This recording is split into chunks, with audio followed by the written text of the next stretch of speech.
안녕하십니까. KMI 해외시장 분석센터 김명수입니다. 지난 시간에는 수산식품 소비에서의 성장 과정과 트렌드의 변화에 대해 살펴보았습니다.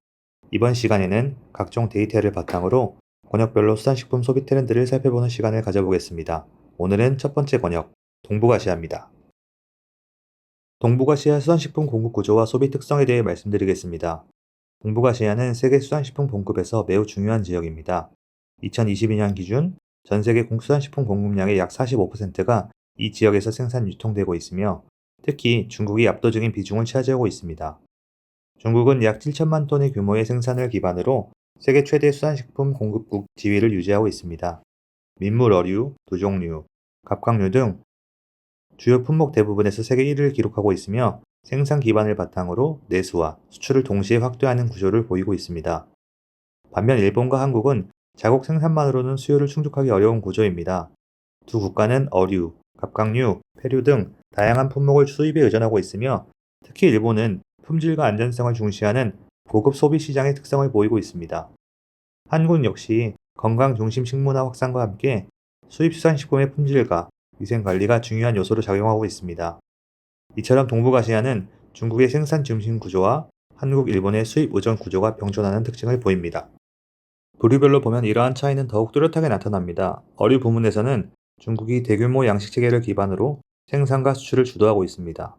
반면 한국과 일본은 일부 자국 생산이 존재하지만 명태나 연어 등 주요 어종은 수입 의존도가 높은 구조입니다. 갑각류의 경우에도 중국은 양식과 어획을 통해 안정적인 공급 기반을 확보하고 있으나 한국과 일본은 전반적으로 수입 비중이 높은 편입니다. 페루 및 연체동물에서는 중국이 여전히 대규모 생산 기반을 유지하고 있으며 한국은 전복 등 일부 품목에서 경쟁력을 보유하고 있습니다.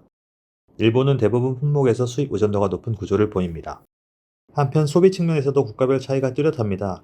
한국은 1인당 소비량이 세계 최고 수준이며 다양한 어종과 두종류 소비가 활발한 특징을 보입니다.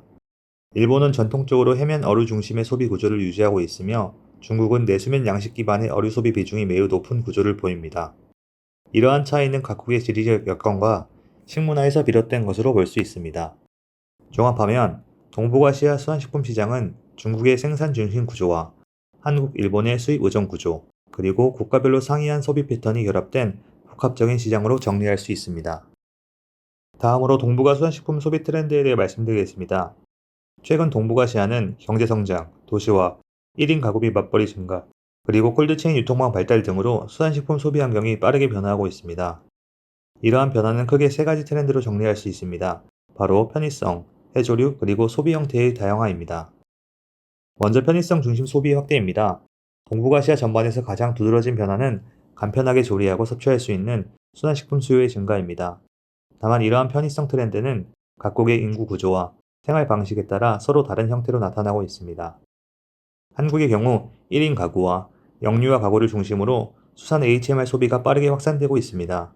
특히 템포켓 소비 성향이 반영되면서 영유아 대상 프리미엄 수산 제품 시장이 성장하고 있습니다. 예를 들어 뼈를 제거한 생선 구이 제품이나 아동 맞춤형 소포장 수산식품 등이 출시되며 안정성과 편의성을 동시에 강조하는 특징을 보이고 있습니다. 일본은 고령화가 진행되면서 고령 소비자가 주요 수요층으로 부상하고 있습니다. 이들은 전통적인 생선 중심 식문화를 유지하면서도 조리 부담을 줄이기 위한 간편식 제품을 선호하고 있습니다. 이에 따라 손질된 냉동 생선, 전자레인지용 제품, 소포장회 등 건강과 편의성을 결합한 제품이 확대되고 있습니다. 중국은 도시화와 생활 리듬 변화에 따라 즉석 수산식품과 밀키트 시장이 빠르게 성장하고 있습니다. 특히 1인 가구와 맞벌이 부부를 중심으로 전자레인지나 에어프라이기 같이 조리에 적합한 제품이 확산되고 있으며 간편하면서도 균형 잡힌 식사를 원하는 젊은 소비층의 수요를 이를 견인하고 있습니다. 두 번째는 해조류 중심의 소비 확대입니다.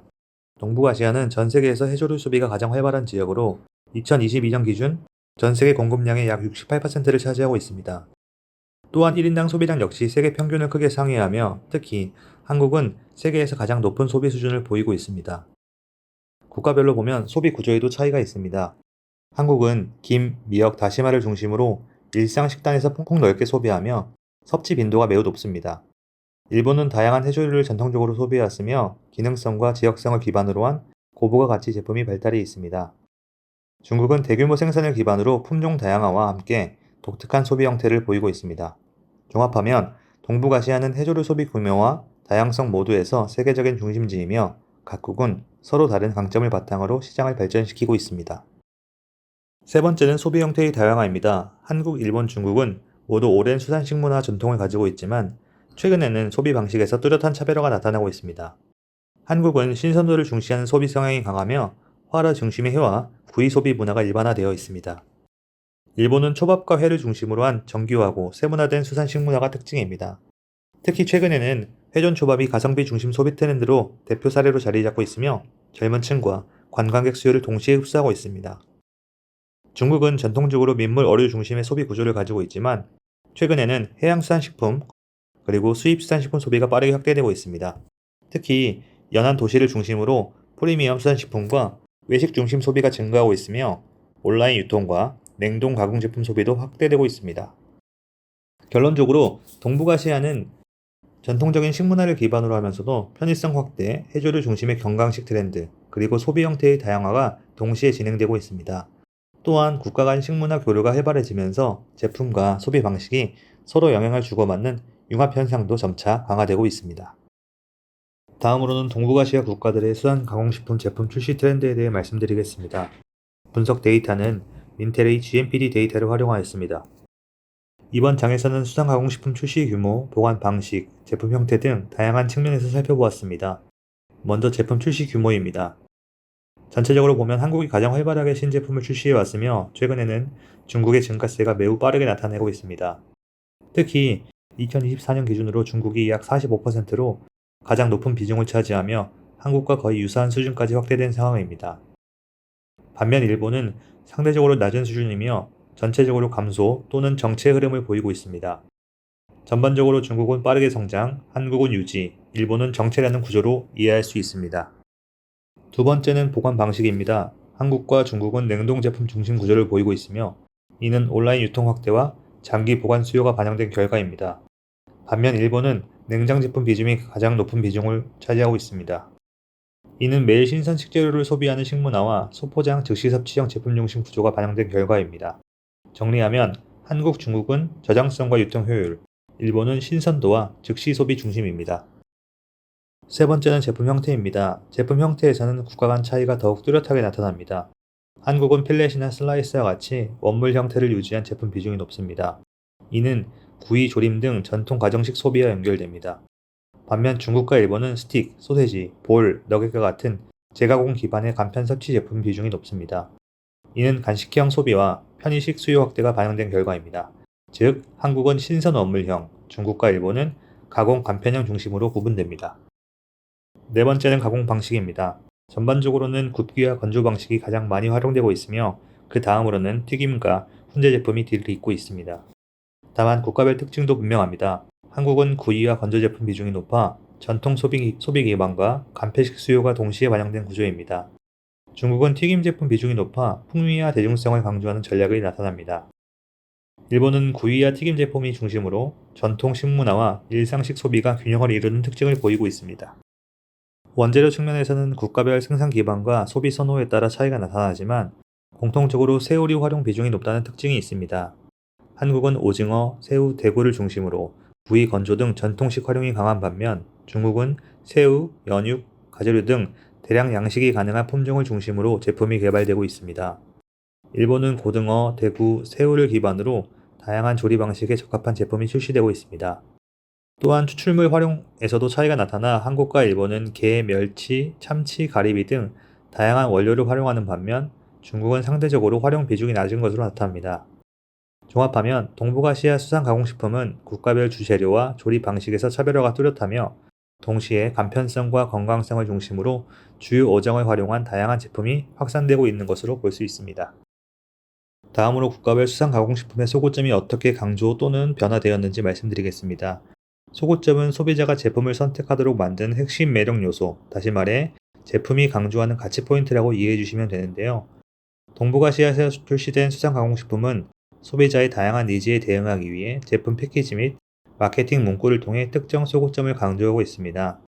이 중 두드러지는 특징으로는 간편식, 노령 인구, 안정성 등 세 가지 키워드로 접근해서 보겠습니다. 먼저 동북아시아에서 가장 두드러지는 소고점은 편의성입니다. 전자레인지 조리 가능, 간편한 사용, 휴대와 보관 용이성 등 시간 절약형 소비를 겨냥한 메시지가 핵심적으로 활용되고 있습니다. 특히 전자레인지, 에어프라이어, 오븐 등 소형 조리기기의 보급이 확대되면서 이에 최적화된 수상 가공식품이 각국에서 빠르게 증가하고 있습니다. 국가별로 보면 중국은 에어프라이어 전용 제품 등 기기 연계형 간편식이 빠르게 성장하고 있으며 한국은 비교적 빠르게 시장이 형성된 이후 최근에는 다소 정체된 모습을 보이고 있습니다. 일본은 간편성에 더해 비타민, 칼슘 등 기능성을 결합한 건강 간편식이 확대되고 있습니다. 즉, 간편식은 단순한 편의성을 넘어 건강성과 결합된 방향으로 진화하고 있습니다. 두 번째는 노령 인구 대응 소구점입니다. 동북아시아는 고령화가 빠르게 진행되는 지역으로 고령층을 고려한 맞춤형 제품 개발이 확대되고 있습니다. 특히 일본은 초고령 사회로 관련 제품 개발이 가장 활발하게 이루어지고 있는데요. 예를 들어 단백질, 식이섬유, 칼슘 등 필수 영양소를 보강한 제품이나 당뇨, 고혈압 등 만성 질환을 고려한 저혈당 지수 식품 등이 개발되고 있습니다.